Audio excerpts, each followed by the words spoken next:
Dog growling. What it means and what you should do. Growling is one of the many ways dogs communicate, and it's important for humans who interact with dogs to understand what it means and the proper way to react.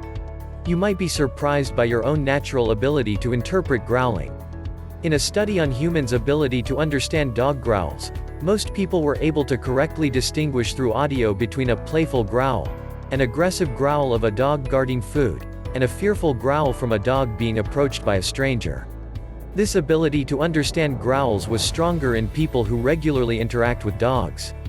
Like communication with humans, the vocalizations that dogs make can express different meanings, emotions, and desires.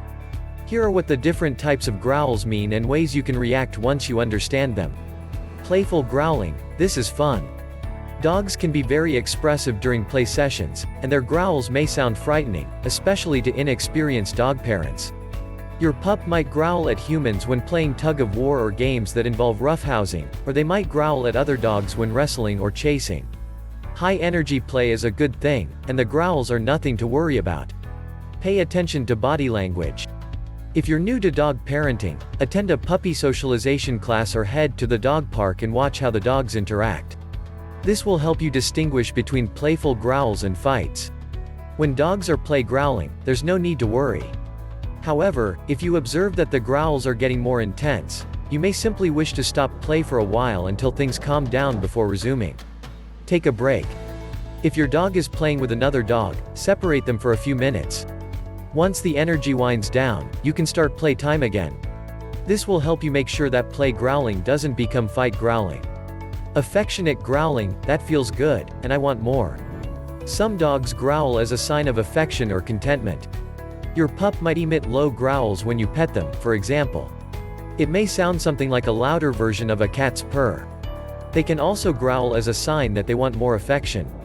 Body language will be loose and relaxed, and it may even sound like your dog is trying to say human words to you. In general, affectionate growling is nothing to worry about. It's usually only a problem when people misinterpret it as aggression. If you know your dog does this, make sure that anyone petting them understands that it's normal and not to be feared. If your dog is growling and demanding too much affection, it's likely a sign that they need more stimulation. You can provide your dog with a toy to play with or try going for a walk and exercising more. A tired dog is a happy dog, and they will likely be less demanding of attention. Frustrated growling. Give me that.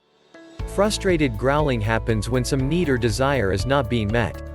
This could mean anything from your dog being hungry and growling to remind you that it's dinner time to your pup spotting another dog they want to get closer to and play with. This can often be misinterpreted as another type of growling. For example, if your dog growls at a skateboarder, it could be because they want to get closer and investigate, or it could mean that they are fearful. Knowing the difference is difficult and will depend on how well you know your dog. Do they love to play with other dogs? Then it's likely that they are frustrated growling at a dog they can see but can't approach for play. This type of growling can be problematic. If your dog approaches another dog while frustrated growling, it can be misinterpreted as aggression and lead to a fight. They may even bite or nip out of overstimulation. Reducing this frustrated tension requires obedience training. You may need to seek a professional trainer or educate yourself on how to ease your dog's reaction when they don't get what they want right away. Fearful growling. Go away. Leave me alone.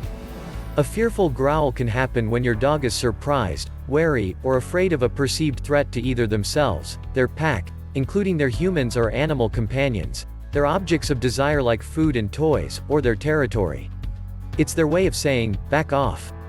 The goal of fearful growling is to put distance between the dog and the threat. The fearful dog doesn't want a fight, so they are trying to menace the threat so it will leave. This often happens when dogs meet strangers or when other dogs or animals appear in their territory.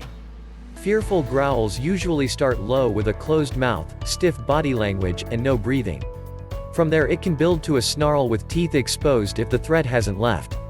The fearful growl can be very concerning, and without intervention between the dog and the perceived threat, there's bound to be conflict.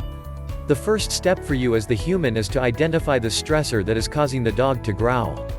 Remove it if possible. If you're on leash, move to an area that is out of sight of the threat. Next, you may wish to start behavior modification.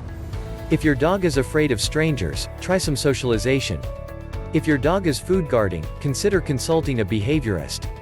Try to eliminate as many anxiety causers in your dog's life as possible, and use training techniques to reduce fearful responses. Aggressive growling. I want to fight. Aggressive growling is somewhat the opposite of fearful growling. Where a fearful dog wants to put distance between themselves and the threat, aggressive growling means a dog wants to reduce distance and attack. When aggressive growlers are with other dogs, it may mean they wish to show dominance or fight. Some dogs have a high prey drive and want to attack another animal with the intent to hunt and kill. Body language may be stiff, and you'll likely see snarling and teeth bared. This will likely be accompanied by lunging or bolting. A dog who is aggressively growling is dangerous. They intend to fight and do harm. If you are on leash, immediately leave the area. Get professional training advice. An aggressive dog will attack and inflict injuries, which can also lead to legal action and possible euthanasia. Don't risk the safety of your dog and others by allowing this aggression to continue. Fighting growling. You're gonna get it. Fight growling may be the most frightening to hear. It's important to know the difference between play growling and fighting. When play becomes too aggressive or a dog hasn't been socialized and learned to show restraint in play, it can lead to a fight. Knowing the difference between these growls will help you stop the situation before it escalates. A good part of this is knowing body language.